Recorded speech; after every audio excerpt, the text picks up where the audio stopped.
Essa é a nossa quarta aula síncrona da disciplina de Instrumentação e Controle de Bioprocessos, desse segundo período do ano letivo de 2020. Tudo bem?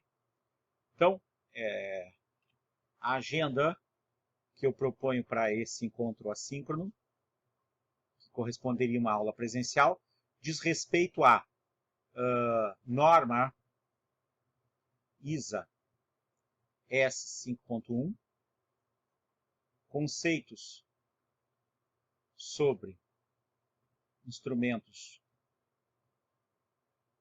do ponto de vista da instrumentação industrial. E isso vai nos remeter ao terceiro grande momento onde eu faço uma aplicação matemática mais extensa, usando transformada de Laplace em dinâmica de resposta de instrumentos de medida.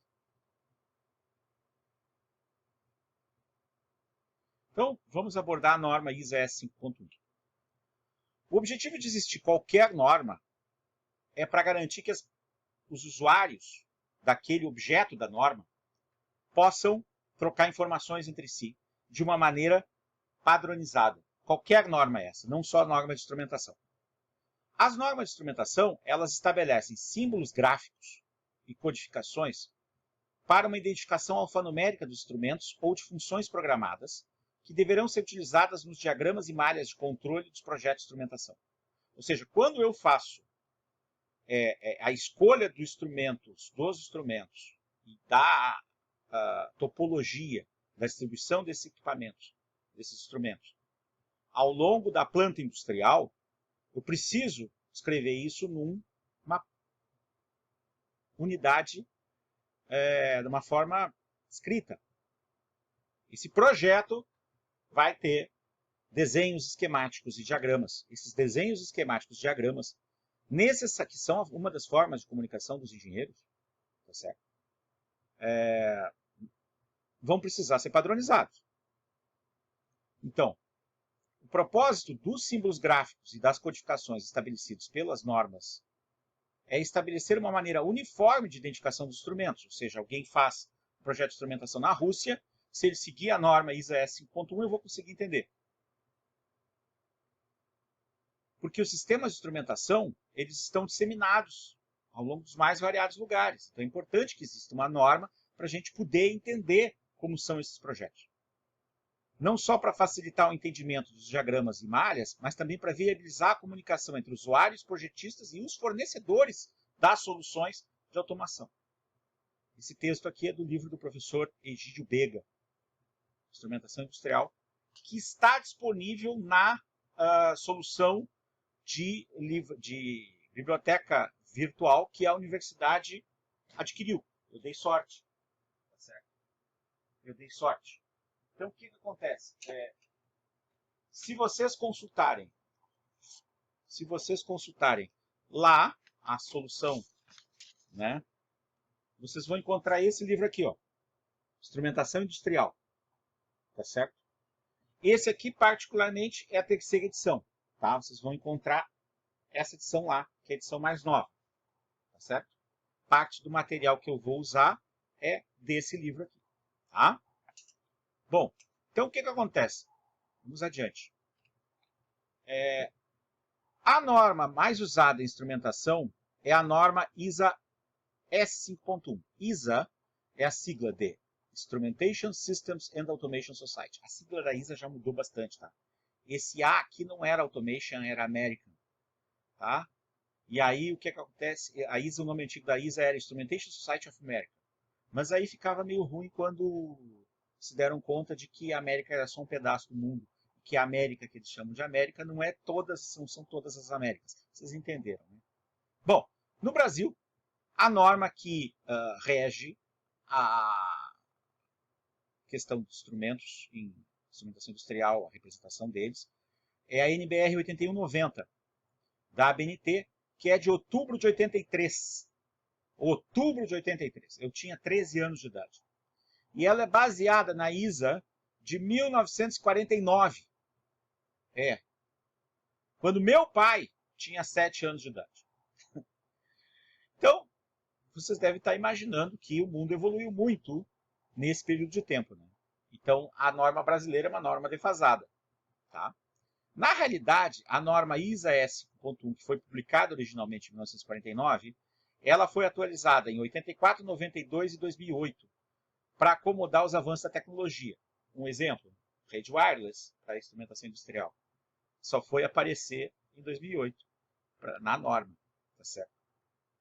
Bom, existe uma hierarquia das normas, tá certo? E isso é importante que vocês saibam, não só com respeito à questão aqui da instrumentação e controle, mas toda vez que alguém quiser despejar uma norma em cima de vocês, tá certo?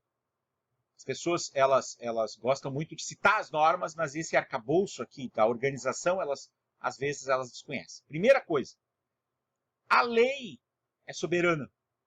A lei brasileira é soberana, em qualquer caso, tá? Soberana. E tem força de lei portarias do Inmetro, do Instituto Nacional de Metrologia. Tem força de lei, tá? As normas ABNT, elas vêm abaixo da lei e abaixo das portarias do Inmetro. Abaixo da BNT, no Brasil, estão as normas OIML. A OIML é a Organização Internacional de Metrologia Legal. Abaixo das normas OIML estão a norma ISO. ISO é a Organização Internacional de Padrões.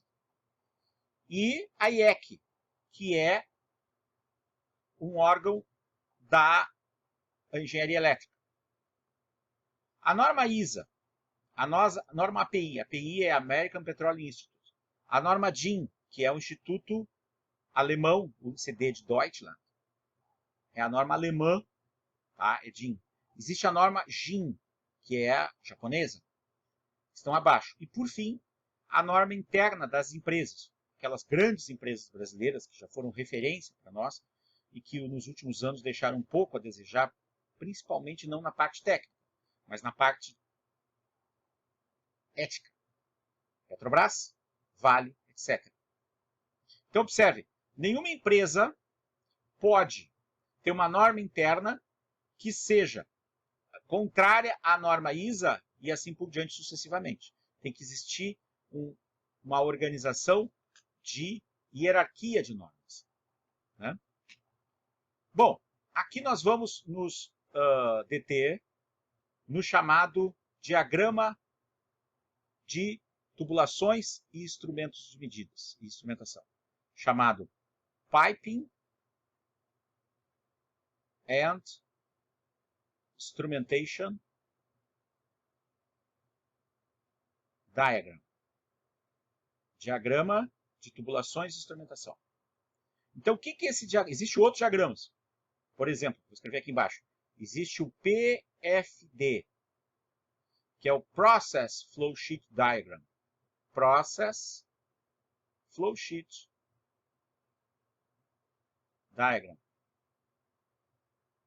Aqueles diagramas que nós estamos acostumados a fazer para fazer balanços materiais, que são com caixas, onde a gente representa uma corrente aqui com uma determinada vazão mássica ou vazão volumétrica, tá certo? Esses diagramas são chamados de Block Flow Diagrams, diagramas de fluxogramas de blocos, Block Flow Diagrams. Aqui eu não tenho tempo, infelizmente, tá certo? Mas vocês podem encontrar mais material sobre esses outros diagramas nas outras aulas das disciplinas equivalentes que eu dou para o curso de Engenharia Química. Lá eu abordo bem os BFDs e os PFDs. Aqui eu vou me deter mais no diagrama P&ID, diagrama de instrumentação e tubulações. Então, o que o diagrama P&ID tem? Ele tem, para equipamento, ele mostra todas as peças, unidades de reposição, unidades paralelas, detalhe, resumo de cada unidade. Para tubulação, todas as linhas, drenos, conexões de amostra, pontos de amostra, né? Pontos de amostra. O diâmetro das tubulações, ele usa uma notação padrão, tá certo? Para diâmetro. Para os instrumentos, ele identifica quais são os que são indicadores, aqueles que só mostram, os registradores, aqueles que registram os valores, os controladores. Para utilidades, identifica os utilitários de entrada, de saída. O que é utilidade numa planta industrial? Vapor, água de refrigeração, água de consumo, água de incêndio, gases de combustão, gases para combustíveis, desculpa, e assim por diante. Tá? E as linhas de efluente, seja efluente líquido ou efluente gasoso dentro da planta, tá? Para instalações de tratamento de resíduos. Bom, então aqui eu tenho um diagrama P&I para uma unidade, tá certo? Esse aqui é um processo clássico de engenharia química, tá? Eu peguei ele porque ele é razoavelmente complexo, mas não complexo demais, mas também não muito simples. Então, o que a gente observa? A gente observa, por exemplo, aqui tem uma linha, ó. Lembra que eu falei que tinha que aparecer o diâmetro? Então tá aqui, ó. 12 polegadas, Schedule 10, Carbon Steel. Então, 12 polegadas, Schedule 10, isso aqui é a espessura da parede, o Schedule, né? Carbon, CS, Carbon Steel. Ah, professor, como é que o senhor sabe isso? Ah, eu sei isso porque eu sei ler parte da norma. Eu não sou letrado em toda a norma, mas grande parte da norma eu sei ler. Ah, o senhor sabe ler a norma, eu também fui alfabetizado. Não foi isso que eu quis dizer. Eu quis dizer que eu sei ler na língua da norma. Então, quando nós vamos aprender uma norma, é como se nós estivéssemos aprendendo um novo idioma. Então, o primeiro contato da pessoa com um idioma estranho é um contato difícil, muito difícil. Mas depois a gente vai se dando conta das normas, da morfologia, da semântica, de como que as palavras são organizadas, da sequência de ideias. E é bem mais fácil do que aprender inglês.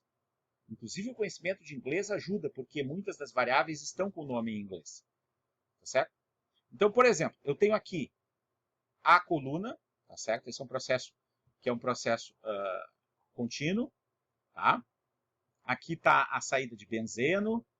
Aqui embaixo, da onde está a minha imagem de câmera, está a saída de tolueno, tá certo? E a gente tem aqui, ó, a alimentação é aqui. Tá? Então, eu vou pegar só parte, uma malha, deixa eu pegar uma malha aqui, tá? Vou pegar a malha de reciclo, tá? Então, tá aqui o topo, ó, tá aqui o topo, veio, tá? Veio até aqui, desceu. Aqui está o condensador de topo. Condensador de topo. Aí o que acontece? Esse condensador sai nessa linha aqui de 4 polegadas, Schedule 40, para a escala de Schedule é o contrário, tá? Quanto menor o Schedule, mais fino, igual ao AWG ou BWG, tá certo? E aí o que acontece? Aqui eu tenho um vaso, que é o vaso 104, depois eu vou falar o que isso aqui é uma tag, tá certo? E aí, parte dessa corrente aqui, ela vai através daqui, ó, tem aqui um sistema de válvulas, tá certo? Vai ser direcionada para o retorno aqui, ó. Essa bomba aqui, tá? Ó, vem para cá. Essa bomba faz aqui, ó, voltou, tá? E aí eu tenho aqui o reciclo. Então aqui eu tenho o reciclo. Então quando a pessoa fala teoricamente na coluna de destilação, né? É muito bonito a forma como ela representa no diagrama BFD. Quando a gente vai olhar o PFD, tem muito mais dispositivos, tem muito mais devices, tá certo? Que tem que ser representados. Eu não estou aqui para dar aula de destilação, vocês têm outras disciplinas para fazer isso, tá certo? E aí o que acontece? Aqui eu estou para falar a respeito desses dispositivos de instrumentação para vocês, né? Bom, então, o que é a tag? A tag é um código alfanumérico cuja finalidade é de identificar os equipamentos ou instrumentos dentro de uma planta de processos. Então, é um conjunto de letras que o identificam funcionalmente. Então, as letras vão ter a ver com a função do instrumento e com o que ele lida, com que variável. A primeira letra identifica a variável medida do instrumento. Então, olha aqui, ó, por exemplo, aqui, ó, quando eu tenho esse TI aqui, ó, a primeira letra é T, T de temperature, em inglês, temperatura. A segunda letra aqui é I, I de indicator, indicador. Então, esse aqui é um instrumento indicador de temperatura. Tá certo? Ele só indica. Ele só indica. Tá? Bom. Então, a primeira letra identifica a variável medida pelo instrumento e as letras subsequentes descrevem funcionalidades adicionais do instrumento. O número. O número identifica o instrumento em uma malha de controle. Todos os instrumentos da mesma malha devem apresentar o mesmo número. Ou seja, se eu tiver a malha 2, todos têm que ter o número 2. Tá? Então, observe, por exemplo, eu posso ter o TRC2A. O TRC2A é o TRC, controlador registrador de temperatura. Controlador registrador de temperatura, ou seja, ele controla e registra em alguma mídia, podia ser papel antigamente, hoje em dia é digital, é em cartão SD, tá? 2A, então ele é o segundo da malha A.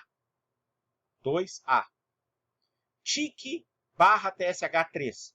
TIC, temperatura, indicador, controlador. Controlador, indicador de temperatura. E também TSH. S é de switch, chave, H é de high e T é de temperatura. Então é a chave alta de temperatura. É a terceira chave alta dessa máquina. Não daquela que eu mostrei, do meu exemplo genérico. Bah, professor, então eu vou ter que ter esse conhecimento do mesmo jeito que eu tenho um dicionário. Eu vou precisar ter um dicionário de variáveis, para saber quais são as variáveis e quais são as funções desses instrumentos que lidam com essas variáveis. Sim. Então nós vamos apresentar isso numa tabela. Uma tabela, como se fosse uma tabela de aprendizado de palavras em inglês. Tá?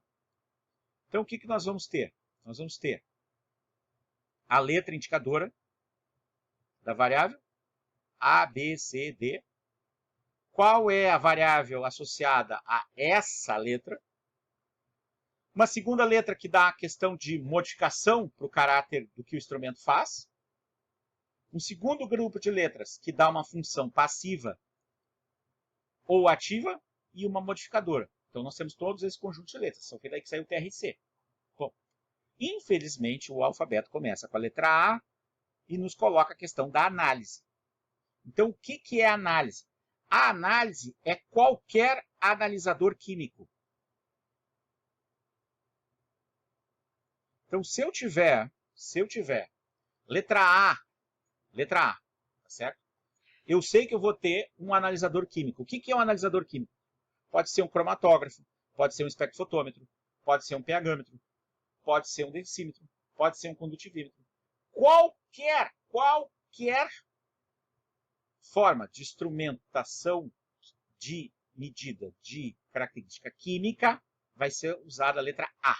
Só que para diferenciar um do outro, nós vamos ter que escrever do lado o que é. Se for um pHmetro, eu vou ter que escrever pHmetro.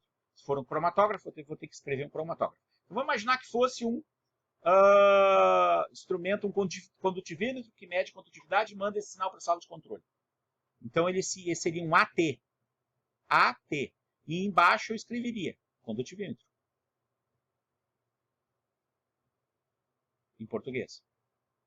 Tá certo? Bom, D. Se for na segunda letra, a segunda letra é alarme. Então, por exemplo, se eu tiver um alarme de temperatura alta, então vai ser um T de temperatura, A de alarme, H de high. Então, TAH é um alarme de temperatura alta. Tá certo? D. D é chama. Chama. Como assim chama, professor? Chama. Tá? Ou seja, eu tenho lá uma caldeira e aí eu tenho um bico queimador e aquele bico queimador tem uma chama. Então, por exemplo, se eu tiver um alarme de chama baixa, seria BAL. D de chama, A de alarme e L de low.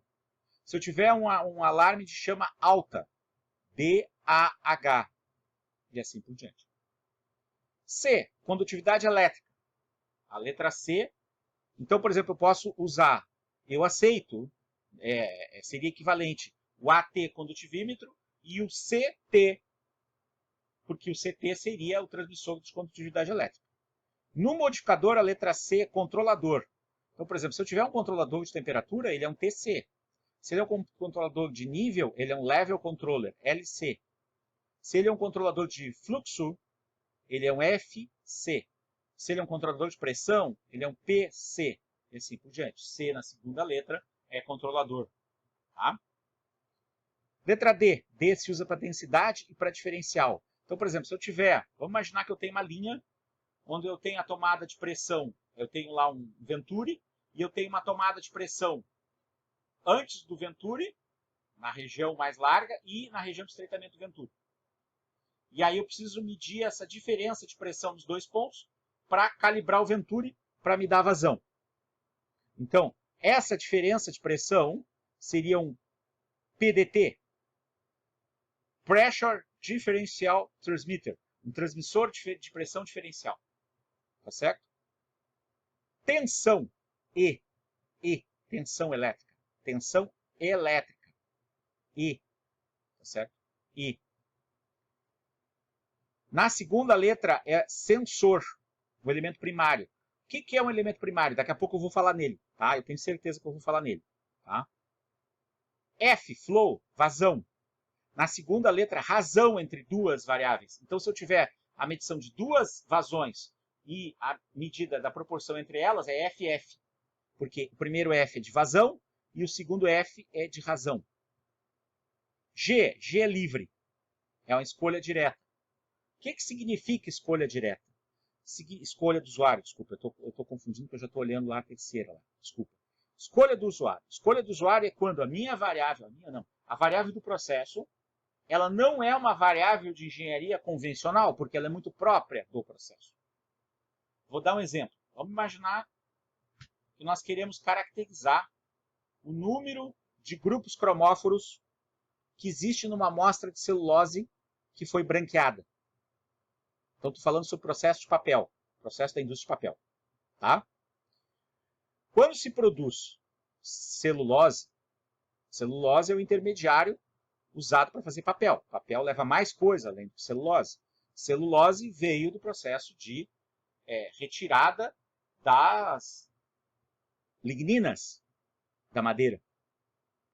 E aí a lignina e a madeira e os hemiceluloses e outras substâncias biocompostos que estão na madeira, ao serem processados para que haja o descolamento das fibras e essa fibra de celulose seja levada adiante, produzem grupos cromóforos, grupos que vão dar cor à celulose.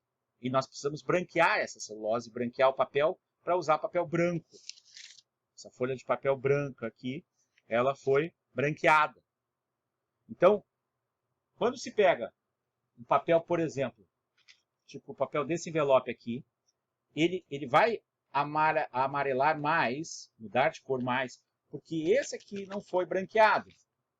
Tá certo? O processo de produção da celulose que foi usada para fazer esse papel mais grosso desse envelope é diferente do processo que foi usado para fazer essa folha branca.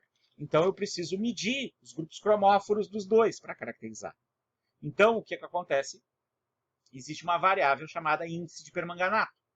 O que é índice de permanganato? Índice de permanganato é o número de ml de uma solução de permanganato zero normal que titula 10 gramas da amostra de celulose. Então, o pessoal pega a celulose, pesa a celulose, rasga a celulose, coloca a celulose dentro do Erlenmeyer, coloca o indicador para permanganato e titula até viral.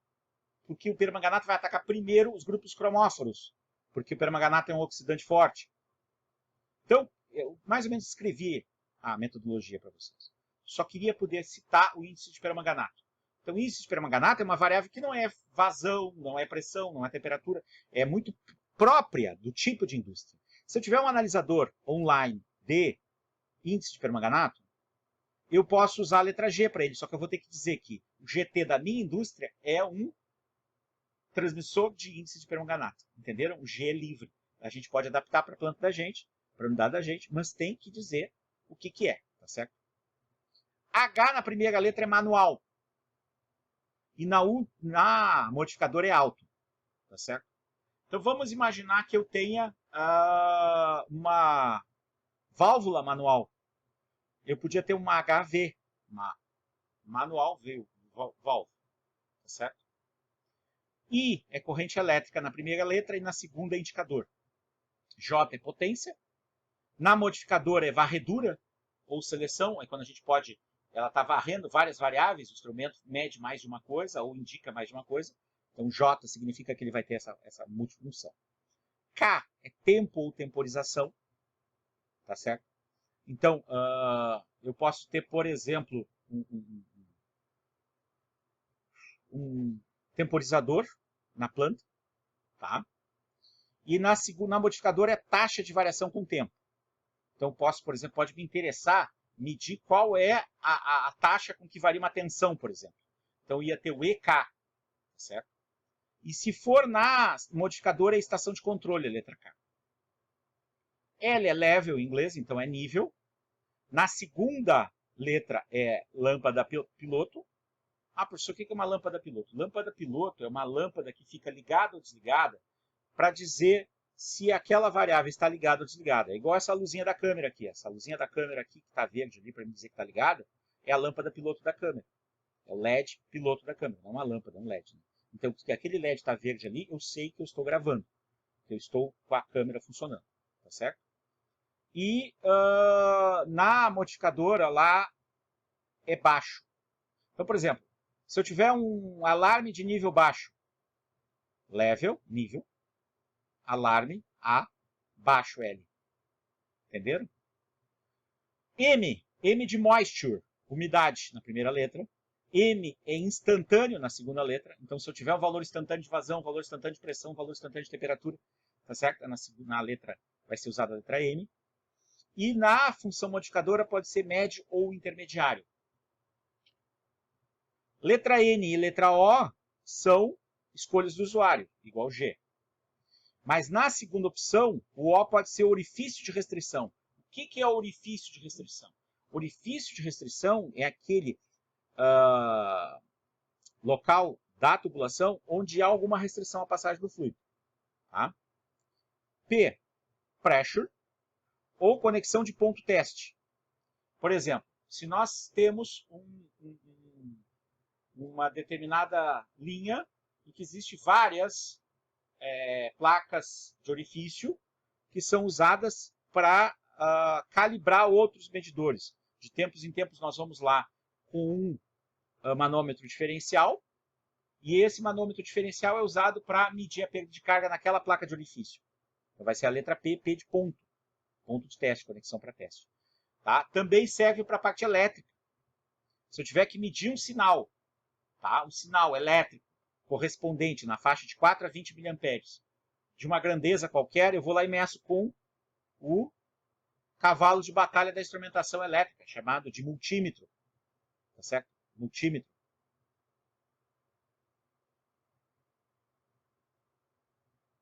Q é quantidade na primeira letra, ou integração ou totalização. Então, o que acontece? Quando nós temos... Qual é a diferença? A primeira diferença entre integração ou totalização. Totalização é só a soma do que já passou.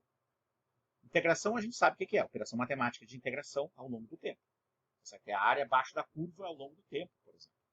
Tá? R é radiação e na segunda função é registrador. Então, o que é o instrumento registrador? O instrumento registrador é aquele que registra, seja em papel ou seja em mídia magnética, tá? O determinado valor da variável. S de speed. Mas pode ser velocidade ou pode ser também frequência. Na segunda letra é segurança e na terceira letra é chave, porque vem de switch. Switch, chave em inglês, certo? T, temperatura. E na segunda letra, transmissor. U, quando eu tenho mais de uma variável, multivariável. E também identifica multifunção, equipamentos que são multifunção. V é vibração ou análise mecânica. E na segunda letra é válvula ou defletor, podendo ser também um walver ou um damper. W é peso ou força. Também é poço ou ponto de prova. Poço onde eu vou colocar um termopar, por exemplo. Esse poço aqui é um poço de amostragem. Tá? X é não classificado em primeira letra, mas se refere ao eixo do X. Como segunda letra não é classificado. Y é estado, presença ou sequência de eventos, quando eu tenho temporizadores, mas também é o eixo dos Y. E na modificadora significa relé de computação ou um solenoide. Então, depois eu vou mostrar para vocês os relés.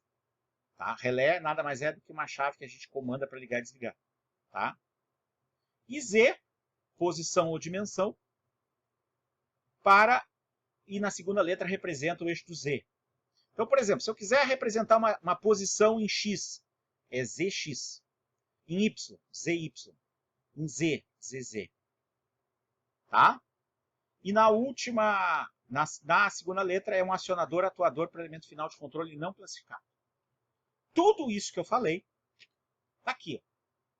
Então é só vocês lerem tudo que eu falei a respeito agora aqui. Tá? Da letra A até a letra H. Isso aqui é a cópia da página lá do livro. Tá? Explica, não com tantos detalhes e exemplos, a mesma coisa que eu acabei de falar para vocês. Tá? Da mesma forma que nós temos representações para as variáveis, para poder desenhar os diagramas, nós vamos precisar de uma simbologia padronizada. Então, por exemplo, uma tubulação ela é representada através de uma linha preta contínua mais grossa. Uma conexão ao processo, direta ao processo, né? Por exemplo, o contato de uma sonda, de um probe, com o processo é representado por uma linha mais fina do que uma linha de tubulação. O sinal elétrico é representado por uma linha tracejada. O sinal pneumático é representado por uma linha contínua com essas linhas paralelas aqui. O sinal hidráulico é uma linha contínua com esse símbolo aqui, ó. Tá? Data link, ou seja, uma conexão digital. É uma linha contínua com esses círculos, parecendo bolinhas. Uma conexão capilar, usada para medição de tubulação, de pressão, por exemplo, em tubulação. É uma linha contínua com esse tipo de simbologia aqui, ó, um X. Um sinal wireless. Wireless. Tá? Ele é um sinal com uma linha contínua com um senoide em cima. E o sinal não especificado, quando a gente não tem a especificação do sinal, tá? Aqui era com 2 L's. A gente tem uma linha contínua com um traço quando o sinal não é especificado, tá? Um traço só. Tá? Bom, além disso, a simbologia dos tipos de suprimento das linhas. Tá? Então, o tipo de suprimento é designado por duas linhas acima da linha de alimentação. Então, a gente tem AS, Air Supply, ES, Electric Supply, GS, Gas Supply, HS, Hydraulic Supply, NS, Nitrogen Supply, SS, Steam Supply e Water Supply, WS. Então, por exemplo, está aqui a linha contínua, tá? E a identificação acima, tá certo? Da linha, né? Um espaçamento aqui que vale a duas linhas. ES24DC, então é supply de tensão de 24 volts de corrente contínua. Tá certo? Se fosse uma linha de tensão alternada, tá? Eu teria, por exemplo, 127 Electric Supply, tá certo? AC. Então seria suprimento elétrico 127 volts de corrente alternada. Tá? Quando eu tenho os diagramas, como a gente viu lá na destilação, os instrumentos são representados por símbolos. Esses símbolos variam de acordo com a situação. Então, o símbolo mais usado para instrumentos discretos, o que são instrumentos discretos? São aqueles de uma só variável, são círculos com diâmetro de 12 milímetros. Então, eles podem estar no campo, na sala de controle no painel, behind panel, O que é behind panel? Atrás do painel. O que faz diferença estar atrás? Isso aqui é um jargão. Tá? Isso aqui significa o seguinte, que o operador não tem acesso, apesar de estar na sala de controle. O operador não tem acesso. Tá? Behind panel. Tá? Então, é um instrumento que está na sala de controle, mas o operador da sala de controle não tem acesso. Ele está atrás do painel principal, ele não tem acesso. Tem que vir outra pessoa lá que tem autorização para ter acesso. Behind panel. Tá? E se for num painel local ou de equipamento, o círculo com a linha. Bom, além disso, a gente tem instrumentos compartilhados. Né? Esses instrumentos compartilhados, eles são instrumentos que eles podem ter, pode estar no campo, na sala de controle, behind panel ou no painel local. Tá? Então, por que eles são compartilhados? Porque eles têm mais de uma variável. Então, aqui eu tenho uma variável, aqui eu tenho mais variáveis. Por isso que eles são compartilhados. Computadores de processo. Que são computadores de processo? É qualquer estação, qualquer dispositivo que faça alguma forma de computação. Não precisa ser necessariamente um computador industrial. Tá certo? Pode ser, por exemplo, um mísero transformador de dados de pressão e vazão. Tá? Então, é usado essa forma aqui de hexágono, tá? Também caracterizada de acordo com a sua localização, usando traço contínuo, tracejado ou duplo traço, igual às anteriores. O CLP, que é controlador lógico programável, que é o dispositivo que foi desenvolvido para poder ter condições de se automatizar plantas de uma maneira com maior eficiência, lá no final dos anos 60 e início dos anos 70, ele usa como símbolo esse losango dentro de um quadrado. Então ele pode estar no campo.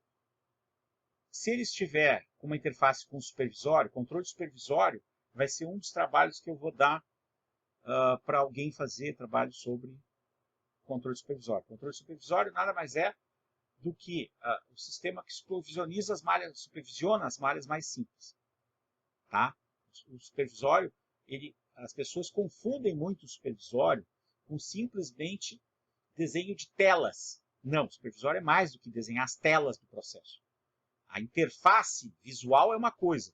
O supervisório é o sistema que abarca toda a lógica de como verificar as malhas individuais e quais as relações que têm que ser feitas com elas, como vão ser imputados os set points a elas e assim por diante. Tá certo? Então o supervisório está acima na hierarquia da automação. Tá? E pode ser que eu tenha o CLP com uma interface interna, lógica, e aí seria behind panel, ou seja, um software. Então, se eu tivesse um software que fizesse algo, a representação seria essa. E se fosse uma interface no painel, seria com esse duplo traço aqui. Tá?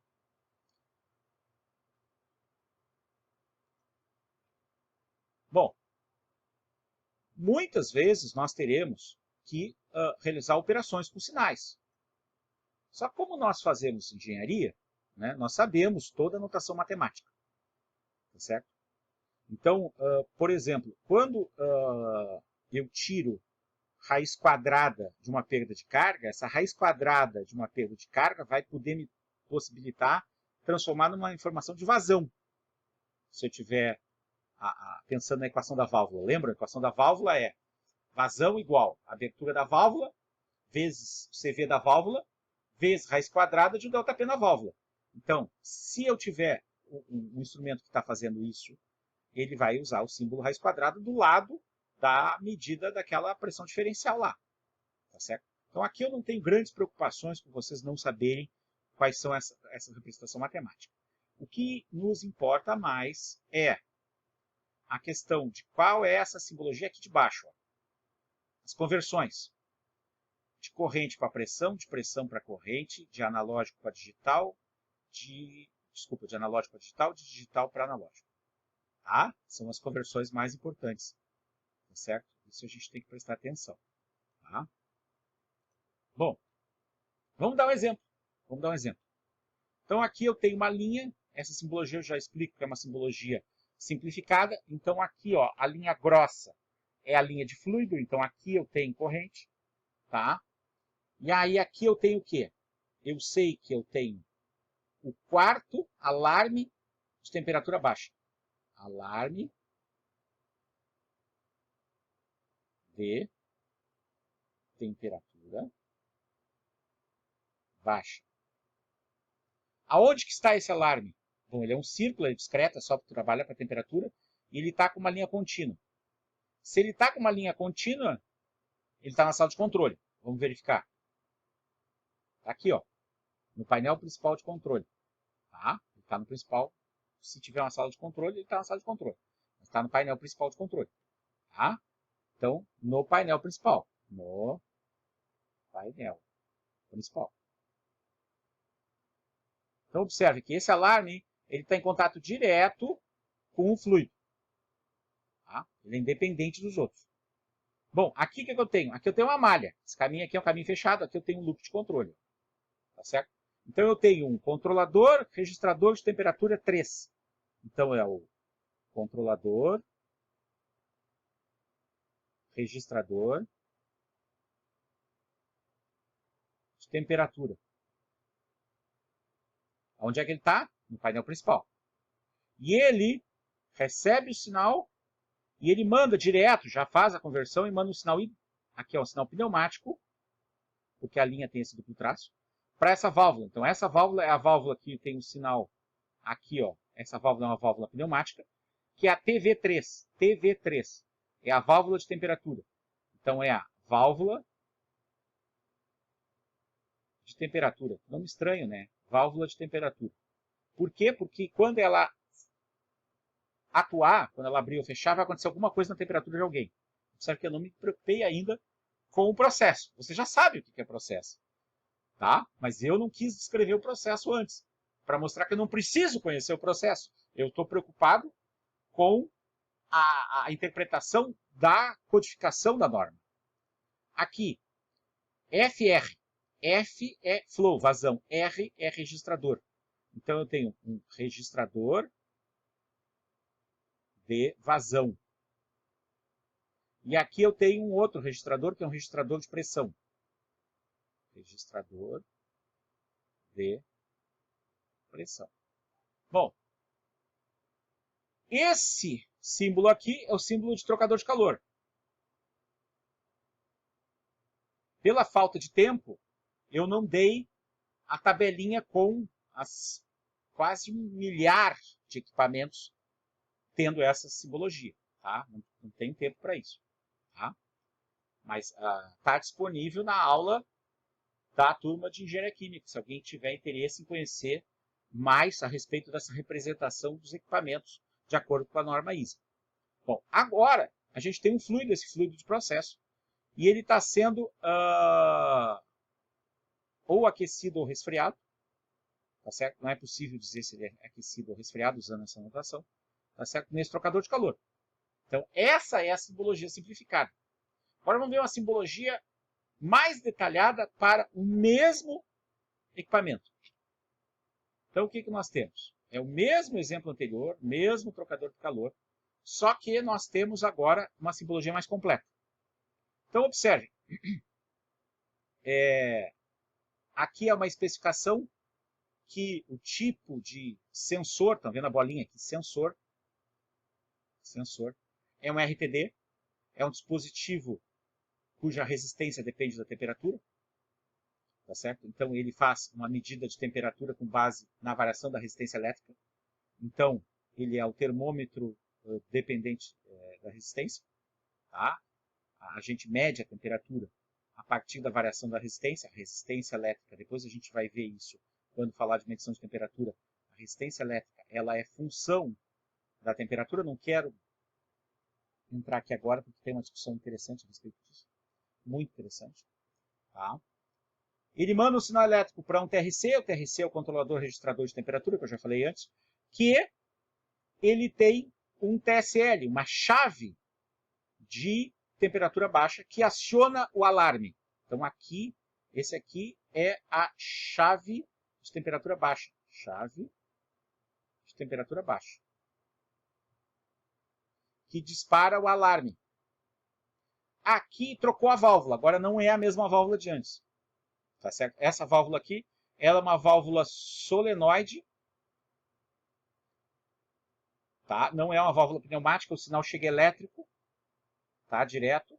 A válvula entende e abre a válvula. Tá certo? Mudou. essa válvula, esse aqui é o símbolo de válvula elétrica. Antes, eu tenho aqui, ó, placa de orifício. É a simbologia de placa de orifício. Tá? E aí, eu tenho um transmissor de vazão que manda para um módulo que faz uma operação matemática. Lembra que eu falei da operação matemática? Apareceu, ó, raiz quadrada, por causa que eu medi a pressão, foi medida a pressão diferencial. E aí se tem a vazão a partir dos dados de raiz quadrada da perda de carga. Além disso, há um transmissor de pressão, está aqui, que manda um sinal pneumático para um registrador de pressão. Então, observe que é a mesma unidade de processo, com um nível de detalhamento diferenciado da simbologia e com algumas informações, muitas informações a mais. Certo? Bom, vamos ver outro exemplo. Exemplo 2. Nossa, esse exemplo é grande. Bom, então o que acontece? A gente tem muitas coisas aqui, nós vamos ter que dividir em várias etapas a análise desse diagrama PNID, tá? Desse diagrama de tubulações e instrumentação. Então vamos começar pela parte de cima. Então eu vou deixar para a leitura de vocês isso aqui, tá certo? Porque aqui está identificado cada uma dos dispositivos e com a sua descrição, tá? Isso para a primeira parte da parte superior do diagrama, aqui para a segunda parte do diagrama superior, da metade superior do diagrama, e as metades inferiores eu não coloquei para vocês treinarem. É óbvio que na atividade dessa semana eu vou deixar alguma coisa para vocês fazerem a respeito desse tipo de identificação de diagrama. Tá? Então, aqui está um diagrama de destilação, tá? De uma unidade de destilação. Tá? Aqui está metade da metade superior e aqui está outra metade da metade superior. Tá certo? Bom, é importante que a gente tenha em mente alguns conceitos para falar a respeito de instrumentos de medida. Então, uma coisa que nos auxilia é o conhecimento de química analítica de vocês, onde vocês já ouviram falar em erro. Então, vocês sabem que erro, na parte científica, tecnológica, ele tem um conceito diferente do que no cotidiano das pessoas. Então, nós estamos falando aqui erro de medição. Erro de medição é a diferença numérica entre a indicação do instrumento de medição e o valor convencional da grandeza de entrada correspondente, ou seja, é a diferença entre o valor que eu meço e o valor verdadeiro. Então, o erro, ou desvio, ele é a diferença entre o valor verdadeiro da variável, que pode ser obtido por um outro equipamento calibrado, menos o valor medido. Bom, aqui tem um erro que vocês conhecem já, que é um erro que aparece quando a gente vai titular no laboratório, chamado erro de paralaxe. Está associado à posição do observador com respeito a uma escala.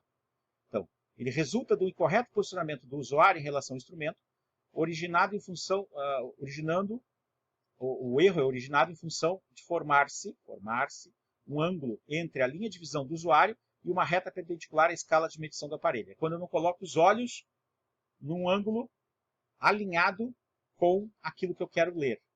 Tá certo? Bom, erro de interpolação. Esse erro aqui é importante por causa que é um erro que muito provavelmente vocês podem não ter sido apresentados a ele. Então, o que acontece? Esse erro se origina em função do posicionamento do ponteiro em relação à escala. O ponteiro acusa uma posição incerta entre dois valores conhecidos. A qual a posição não é o ponto médio desses, ficando a critério do observador, no caso o usuário, né?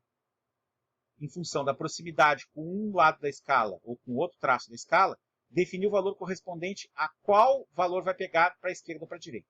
Então, o que isso significa? Eu estou procurando uma régua. Achei uma régua.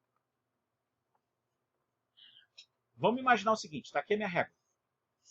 Certo? Minha régua.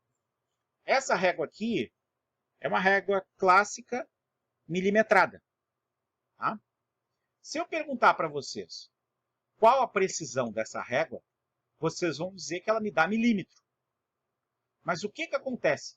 Eu estou procurando uma coisa para medir agora. Vou medir a folha de papel. Tá? Vou medir a folha de papel. Então, olha aqui, ó.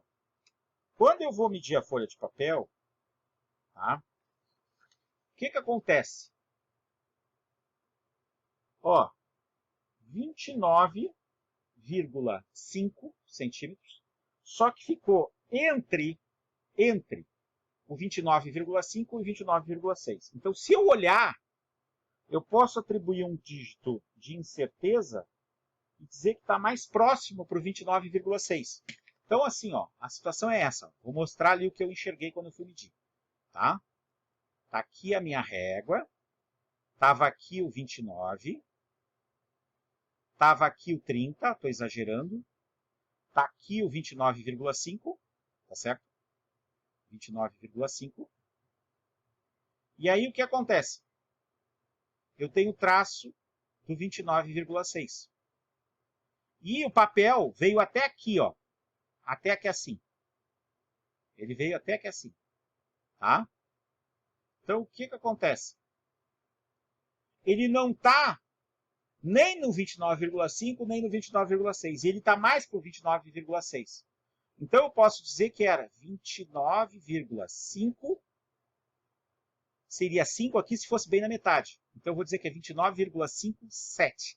Esse dígito aqui é o dígito da incerteza. Então, agora, começou a fazer sentido o ensino de dígitos de algarismos com incerteza. Então, observem.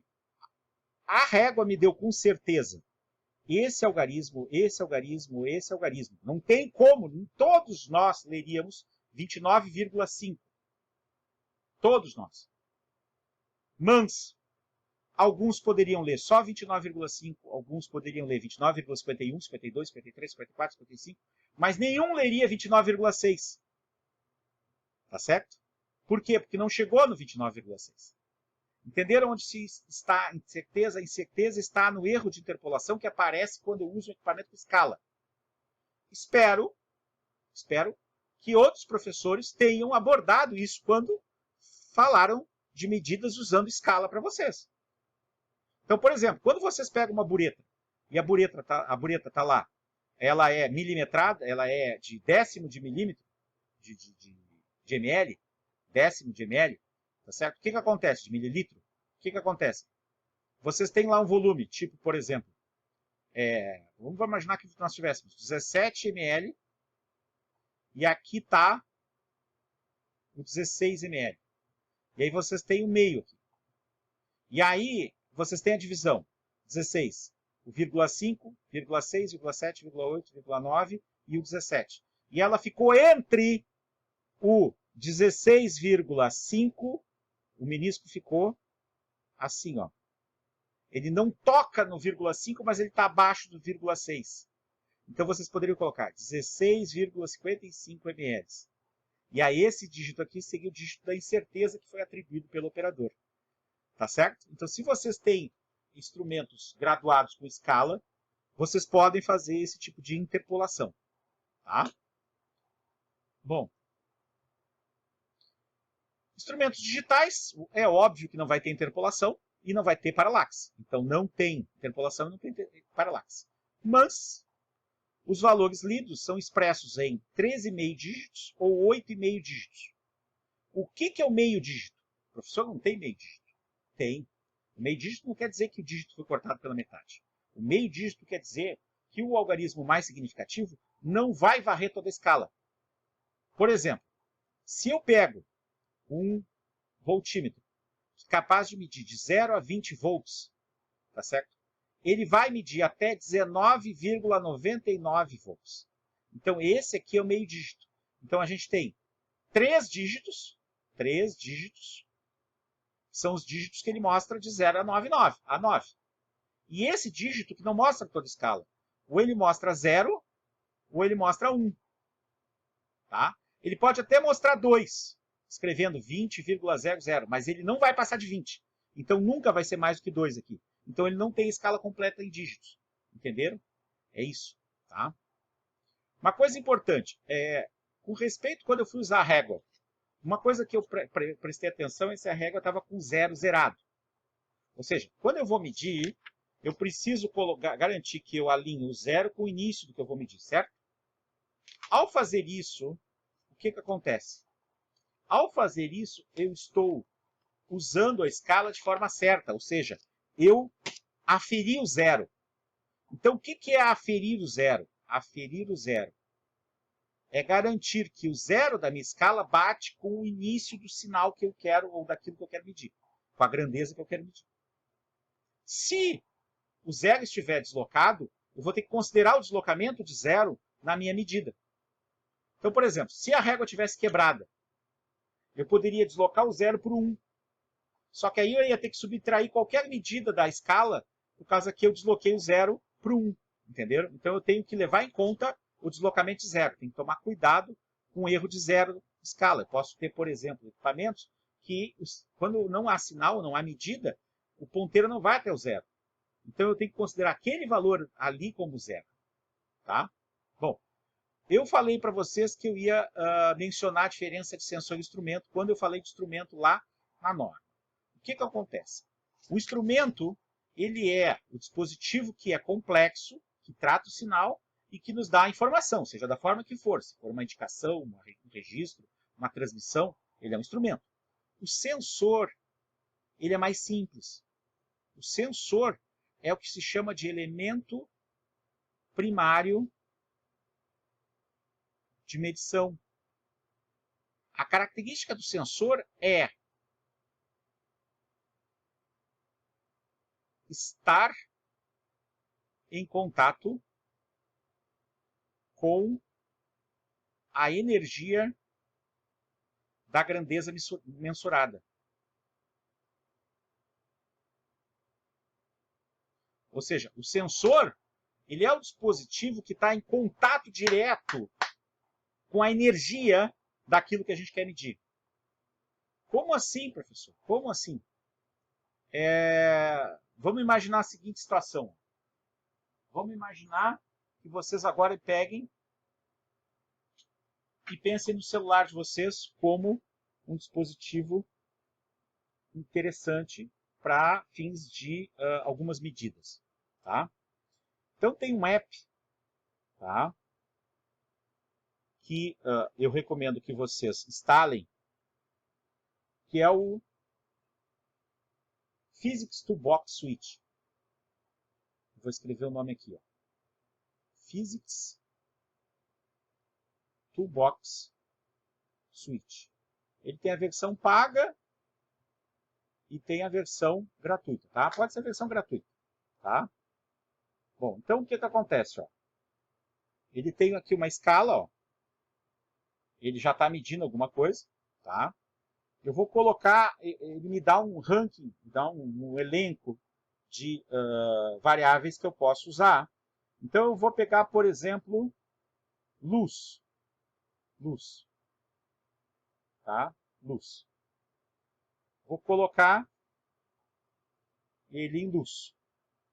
Então ele está usando a fotocélula, que é usada para, quando vai bater foto, para medir o nível de luz aqui no meu escritório. Tá certo? Então, por exemplo, agora ele está dando 207 lux. Tá? Que é bem aquém do que deveria estar. Né? Deveria, pela norma, deveria estar a nível da mesa, deveria estar uns 400 lux, mais ou menos. Então eu estou com menos luz do que eu deveria. Tá certo? Bom, o que acontece? O sensor é só a fotocélula que está aqui. Ó. Então quando eu fecho, deixa eu fechar, né? Tem que zerar a luz.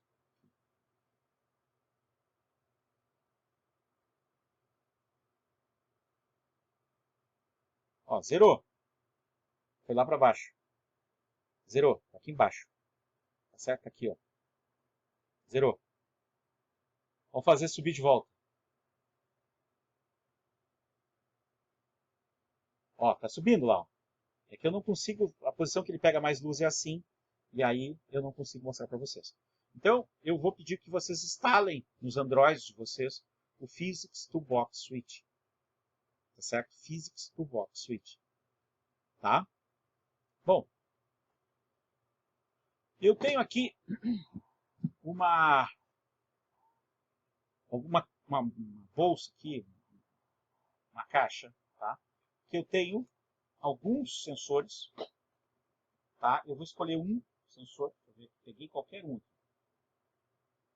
Peguei um sensor, esse aqui eu vou ter que fazer muita explicação, eu não quero investir muito tempo nisso, eu quero pegar uma coisa mais simples. Deixa eu pegar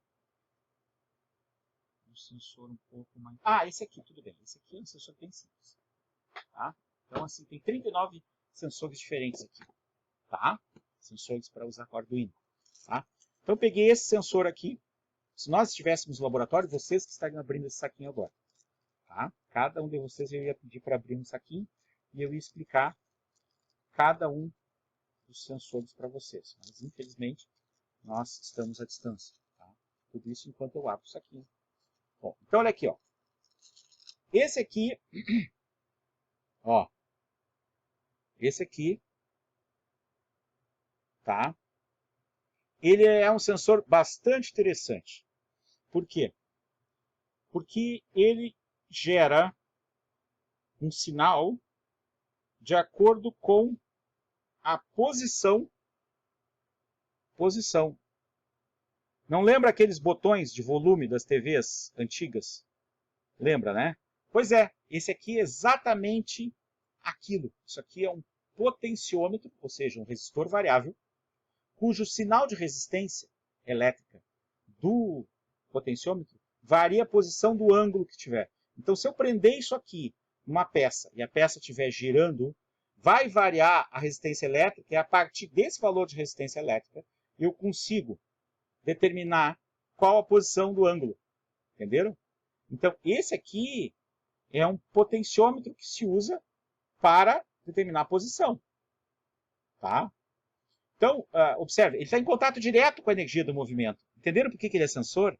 Ele é um sensor porque ele está em contato. Ele não vai me dar o ângulo, ele só me gera um sinal que é referente à proporção que existe na posição do eixo que eu estou girando. Entenderam? Ele não é um instrumento ainda, ele é um sensor. Agora, se eu pegar ele, montar um circuito elétrico, colocar um tratamento de dados, colocar um display, vira um instrumento.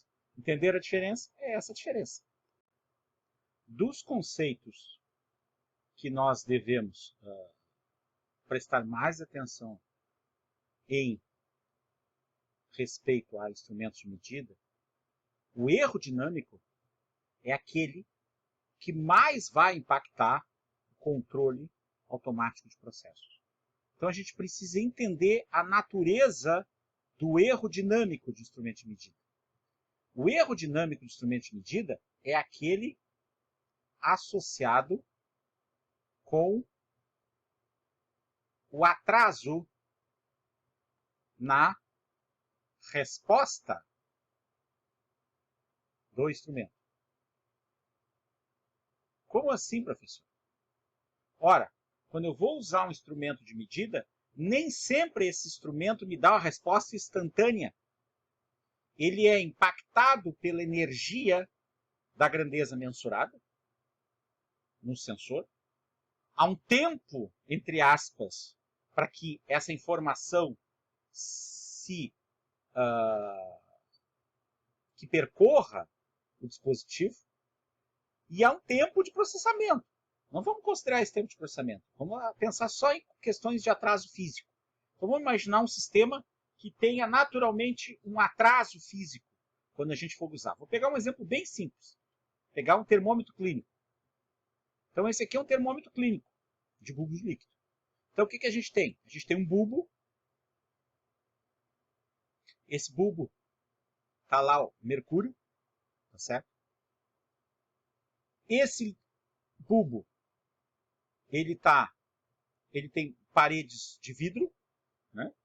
E aí o que acontece? A gente tem aqui um estreitamento que impede que volte, e dependendo, por exemplo, aqui a temperatura estava meio alta, estava 38,8, né? 38,8. Temperar o céu, estava alta essa temperatura. A pergunta é, quando você usava um termômetro desses, quanto tempo você deixava na axila? Quanto tempo até a leitura? Quanto tempo? Alguns responderão 3 minutos. Outros responderão 5 minutos. Alguns podem responder 6 minutos. Alguns podem responder as respostas que não são as respostas à pergunta. Alguns podem responder, eu não uso mais porque proibiram. Tranquilo? Mas não é a pergunta que eu estou fazendo, não é a resposta à pergunta que eu estou fazendo. Né? Outros podem dizer, eu uso termômetro eletrônico, eu deixo até ele bipar. Pois é, mas como é que ele sabe que ele tem que bipar? Porque alguém programou ele para ele bipar. E aí, quanto tempo será que usaram para ele bipar? Então, observe que esse instrumento de medida, que nós vamos ver que é um instrumento de medida que tem uma característica de resposta que nós podemos descrever matematicamente, ele tem uma variação que dá a ele uma característica que vai ser diferente de outros instrumentos. Por exemplo, um termômetro clínico, a forma como ele responde, a velocidade com que ele sobe quando ele recebe a energia necessária para que a escala dele se dilate, né, é totalmente diferente de um manômetro, por exemplo. O manômetro oscila. O manômetro oscila. Vocês veem lá nos laboratórios da FURB, vocês veem os manômetros de ponteiro oscilando o ponteiro. Tá certo? Ele vai para um determinado valor, mas está oscilando. Aqui vocês nunca viram oscilar, né? Então, isso tem a ver com a resposta dinâmica. Bom, então vamos caracterizar essa resposta dinâmica matematicamente. Então, a resposta dinâmica de um instrumento de medida está associada à variação na saída da leitura y, então y vai ser a saída, causada pela variação no estímulo x. Então eu vou considerar que o instrumento seja uma caixa. Então essa caixa é o meu instrumento. Tá certo? E esse instrumento recebe um estímulo. Esse estímulo é x de t. Tá certo? E ele me dá uma resposta. Essa resposta vai ser y de t. Tá certo? Então, todo instrumento, para mim, vai ser assim. Vai ser uma caixa, tá certo? Em que vai ocorrer um estímulo e uma resposta. Tá? Ambas funções do tempo. Tá? Então, você já deve dar conta que, no caso do termômetro clínico, quem é o estímulo? Bom, o estímulo é a temperatura exterior. Né? Se a temperatura exterior estiver diferente da temperatura da leitura, não estiver em equilíbrio térmico, o que vai acontecer? Vai fluir calor para cá, e esse calor vai fazer com que haja dilatação do mercúrio, e o mercúrio vai se dilatar ao longo da escala. Então, observem que eu posso tratar esse problema como um problema de transferência de calor. Eu tenho várias formas de transferência de calor. Eu tenho calor por condução, por convecção, e além disso, eu tenho várias resistências à passagem do calor como energia em trânsito. Eu tenho a resistência do vidro, eu tenho a resistência do próprio mercúrio e assim por diante. Resistência no sentido da analogia da transferência térmica com a transferência da energia elétrica. A resistência à passagem da energia térmica. Certo? Como a gente vê em fenômeno de transporte 2. Tá? Então, o que acontece? A gente vai ter instrumentos de ordem zero. O que é o instrumento de ordem zero? O instrumento de ordem zero tem uma saída a qual é sempre proporcional à entrada em todos os instantes de tempo, de acordo com a equação y de t igual a k vezes x de t. Ou seja, se eu fizer um gráfico e colocar no eixo do x o estímulo x de t e no eixo dos y a resposta y de t, sempre eu vou ter esse comportamento. Ah, professor, é sempre assim. Negativo. Negativo. Não é. O que acontecia é que vocês pensavam nos instrumentos só na leitura em regime estacionário. E agora eu estou pensando na leitura do instrumento no transiente. Ou seja, no momento que x de t varia, eu já leio y de t. Eu não espero que entre em equilíbrio. Entenderam? É a resposta instantânea. Tá certo? Então, o que acontece? Para o instrumento de ordem zero, isso aqui, esse ângulo alfa aqui, tangente de alfa, vai ser K. Vai ser essa constante aqui. Essa constante é chamada de ganho estático do instrumento. Ganho estático. E o ganho estático é uma medida da sensitividade do instrumento. De qual a capacidade dele detectar a variação de x de t. Então, por exemplo, se eu tiver aquela linha lá e tiver essas outras duas aqui, e chamar essa aqui de K1, essa aqui de K2, essa aqui de K3, cada uma dessas linhas tem 3 coeficientes lineares diferentes. Claramente, tangente de alfa, quanto mais próximo de 90, maior, né? Assim que é o domínio da função tangente. Então, eu vou ter que tangente, então aqui eu tenho alfa 1, aqui eu tenho alfa 2, e aqui eu tenho alfa 3. Então, observe que a tangente de alfa 1 é maior que a tangente de alfa 2, que é maior que a tangente de alfa 3. Logo, K1 é maior que K2, maior que K3. Ou seja, esse instrumento que tem esse coeficiente linear K1 aqui, ele tem uma sensitividade, não é sensibilidade. Não é sensibilidade, sensitividade. Tá?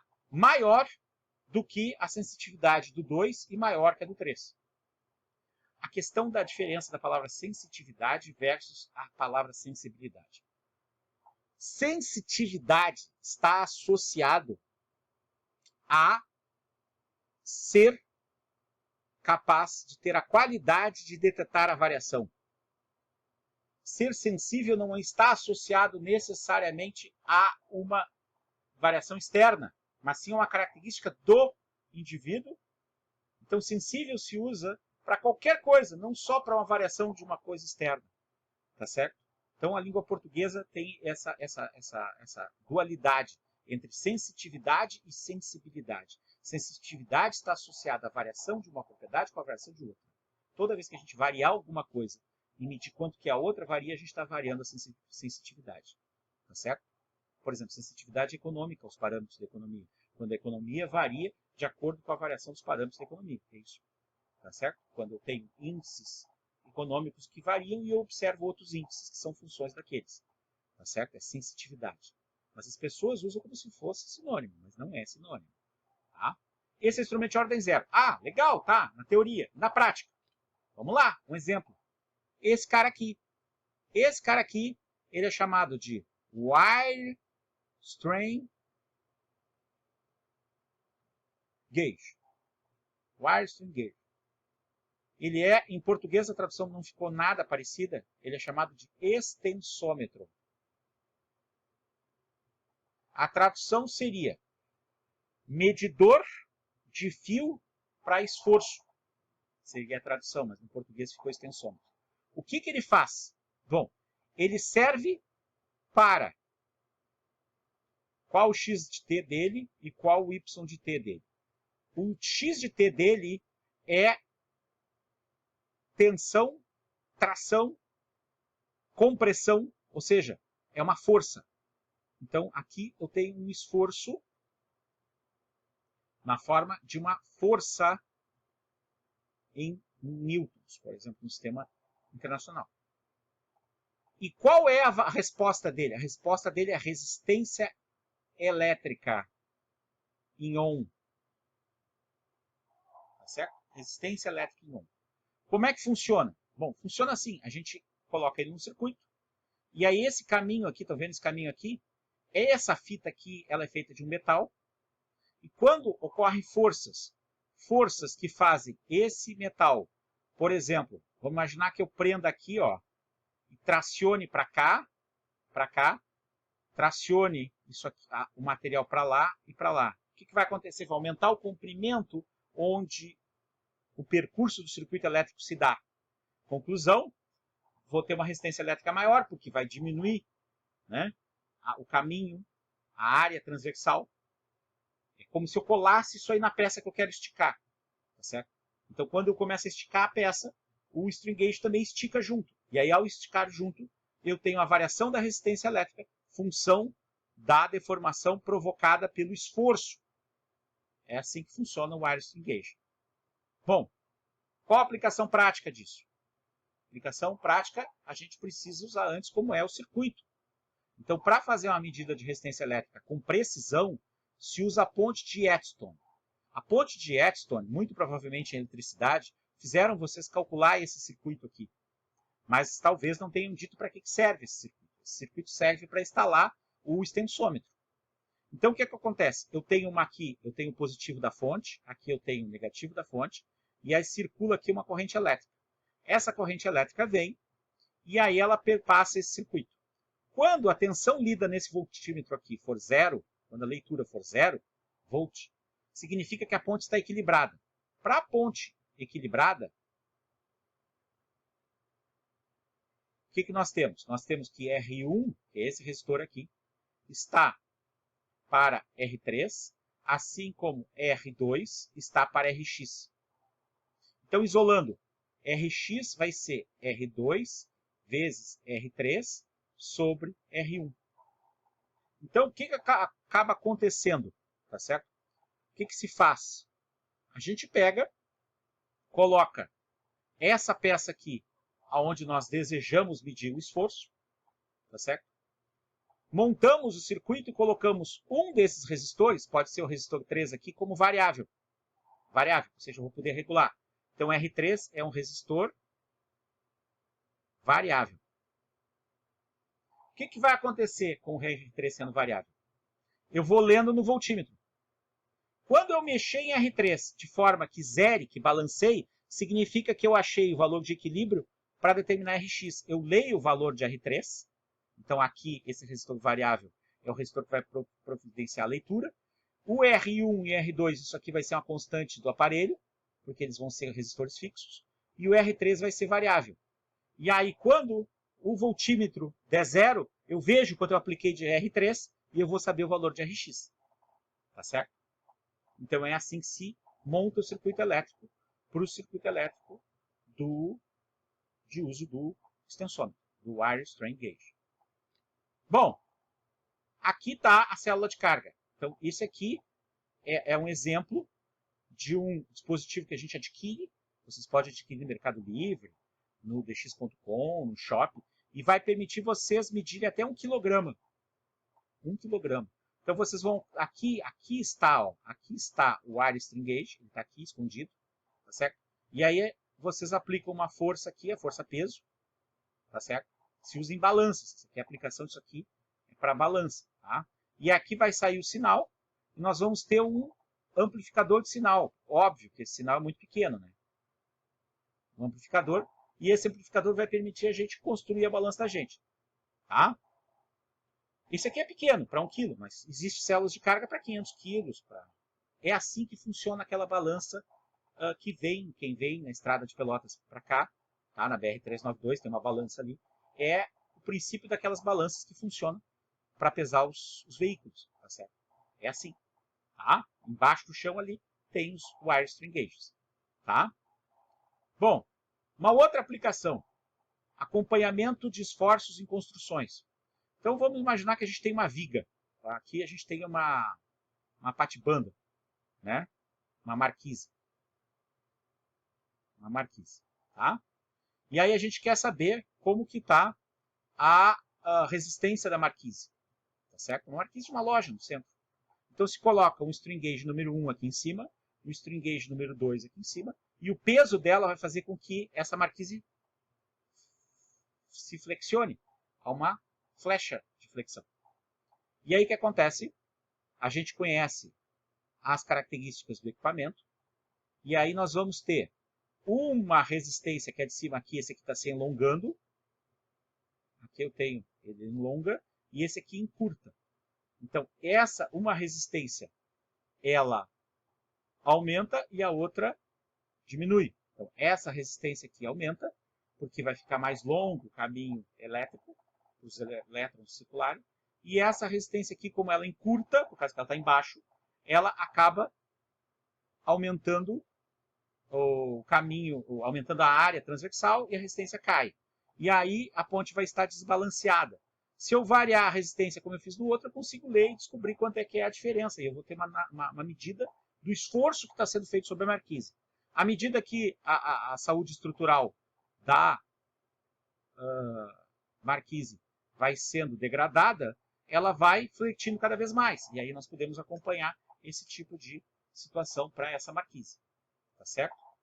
Então vamos para o fechamento dessa aula. Eu vou encerrar essa aula deixando pendente, né? Pendente os instrumentos de primeira ordem.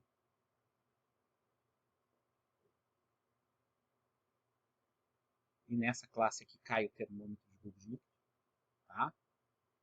Os instrumentos de segunda ordem. Nessa classe aqui cai o manômetro. E a simulação numérica do comportamento dinâmico dos instrumentos de primeira ordem e de segunda ordem. Por que eu vou deixar pendente? Vou deixar pendente porque o vídeo já está muito longo, já tem mais de 1 hora, tá certo? E eu não quero dissipar a importância dessas respostas, porque elas vão ser fundamentais na parte quantitativa da disciplina de controle automático. Nós vamos usar muito dos conhecimentos adquiridos de resposta dinâmica de primeira ordem e de segunda ordem para a análise numérica dos problemas de controle automático. Então, para não diluir a importância disso, porque o vídeo fica muito comprido, eu vou deixar pendente e vou fazer um vídeo para a próxima semana. Tá certo? De tão importante que são a resposta dinâmica de primeira ordem e de segunda ordem. Tá certo? Então, eu espero que vocês tenham prestado bastante atenção até aqui. Essa semana é uma semana chave para a gente tanto entender como são os diagramas, do ponto de vista da norma ISA S5.1, quanto a gente entender que a resposta de um instrumento ela não é instantânea. Então, agora, vocês vão parar de atribuir a dificuldade para uma leitura num equipamento estabilizar ao problema da eletrônica. Às vezes não é eletrônica, às vezes, ou a qualidade do equipamento. Às vezes está associado ao fenômeno físico que está por trás, ou o tipo de sensor que é usado, tá certo? Para fazer a medição daquela grandeza. E aí existe um comportamento matemático. Até agora a gente só viu comportamento matemático de ordem zero, onde a qualquer instante a resposta é proporcional ao estímulo. Os próximos não serão proporcionais. Tá certo? É óbvio que essa é a característica que a gente vai ter nos instrumentos de primeira ordem e de segunda ordem. Tá certo? Meu muito obrigado para quem me assistiu até aqui. E essa aula continua na próxima aula. Tá certo? Fiquem bem, se cuidem. Tudo de bom.